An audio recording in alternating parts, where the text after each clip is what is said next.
JPMorgan Chase paid $175 million for a startup with 4 million customers. The real number was about 300,000.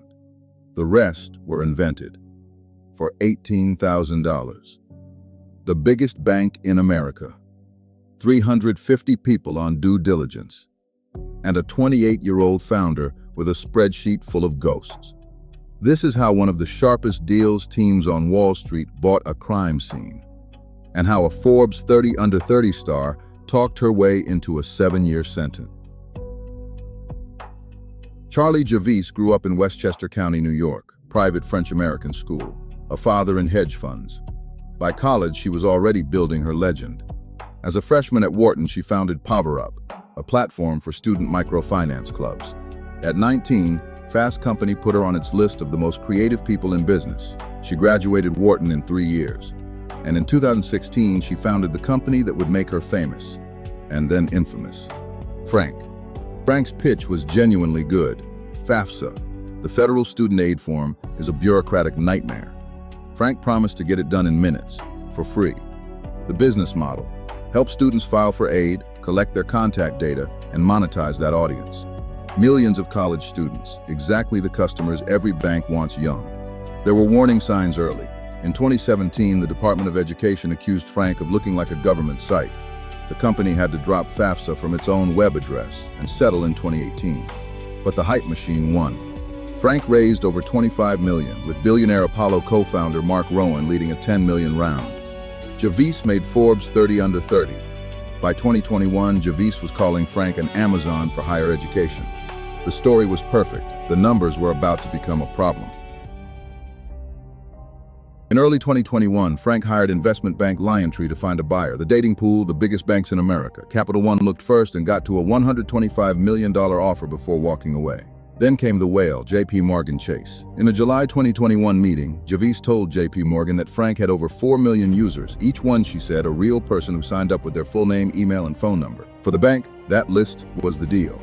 4 million young customers to convert into checking accounts, cards, and loans. A whole generation prepackaged, and JPMorgan was in a hurry. Its deal team believed wrongly that Bank of America was also bidding.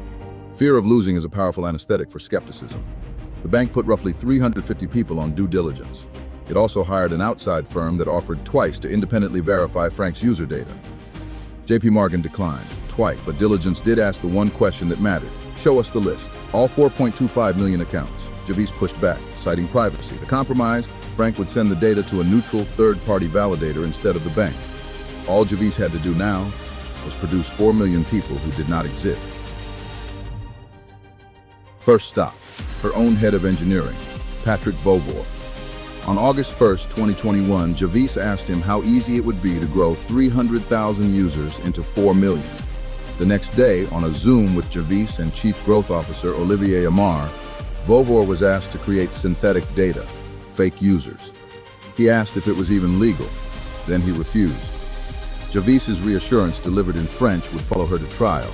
She didn't intend to end up in an orange jumpsuit. The same day her engineer said no, Javis called someone who wouldn't. Adam Kapelner, a data science professor she knew from Wharton. Kapelner's job: take Frank's small real dataset and statistically inflate it, generating names, birthdays, addresses, whole identities. When he warned the fake emails would look fake, the solution was simple: hide the email column behind a unique ID. He delivered a list of 4,265,085 students. His invoice was originally $13,300, recut to $18,000, labeled simply data analysis. The fake list went to the third-party validator and passed. Within 4 minutes of the validation report landing, Javis directed the fake list be destroyed. Meanwhile, Amar ran the insurance policy. He paid ASL Marketing $105,000 for a list of 4.5 million real students, and Frank paid about $75,000 more to another data firm to bolt emails onto it. Real names, who had never heard of Frank. On August 8, 2021, JPMorgan signed.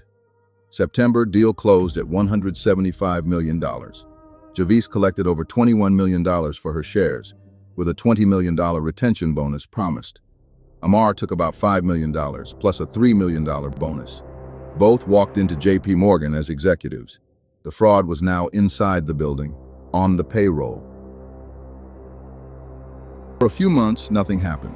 Then, in January 2022, JPMorgan's marketing team did the most ordinary thing in banking. They planned an email campaign to Frank's users. The bank asked for the customer list. It took 3 weeks to arrive. What came back was mostly the purchased ASL list, strangers wearing Frank's numbers. JPMorgan emailed 400,000 of its brand new customers. Delivery rate 28%, against a benchmark of 99. Open rate 1.1% against a benchmark of around 30. That's not an underperforming campaign. That's a mailing list of people who don't exist. The bank called it unusual activity and opened an internal investigation. Investigators pulled the emails that had transferred to the bank with the merger and found everything. The synthetic data exchange with the professor, the ASL purchase, the cover-up, in writing. In December 2022, JPMorgan sued Javis and Amar for fraud. In January 23, it shut Frank down entirely. The website that promised students free money now returned an error page. Javis countersued, claiming the bank fired her to dodge her $20 million bonus. Then the Justice Department made it criminal. April 2023, Javis is arrested and charged. Conspiracy, wire fraud, bank fraud, securities fraud. Amar is added months later. Both plead not guilty. At the 6-week trial in Manhattan, the defense's core argument was bold. JPMorgan got exactly what it bargained for. The website, the brand, the team, and this was just buyer's remorse. And the defense had material. The bank skipped independent data verification twice. It rushed, spooked by a Bank of America bid that never existed. Even the professor admitted a few phone calls would have exposed the fakes. But sloppy diligence is not a license to lie. Vover testified about the request he refused. Kapellner testified about the data set he built. The emails read themselves into the record. March 28, 2025, after about 6 hours of deliberation, the jury convicts both defendants on every count. September 29, 2025, Javis is sentenced to 85 months, 7 years, and ordered to repay $287.5 million. At sentencing, the prosecutor's line lands like a verdict of its own. JPMorgan acquired a crime scene. November 2025, Amar gets 68 months and a $223 million restitution order. The judge's words, intimately involved in the fraud. He expects deportation when it's over. Jamie Dimon's own post-mortem on the deal took 2 words, huge mistake. By then, the bank had also burned over $115 million just paying its defendants' legal bills. So tally it. The fake cost $18,000. The cover-up, about $180,000 more. The payout, $175 million. The punishment, $287 million in restitution and 7 years for her, 5.5 for him. Here's the uncomfortable truth. Frank was a real product solving a real problem. With 300,000 genuine users, it was a decent startup. It just wasn't a $175 million startup, and admitting that was the one thing its founder couldn't do. Fake it till you make it has a boundary, and it's written in wire fraud statutes. The moment the story becomes a spreadsheet you sell, fiction becomes evidence. The lesson for buyers is even simpler. JPMorgan had 350 people, 2 offers to verify the data, and 1 question that would have ended it all. Can we call 10 of these students? Nobody dialed. 4 million customers, invented for $18,000, sold for $175 million, repaid in prison time. The red ink always balances. Subscribe, and I'll see you at the next collab.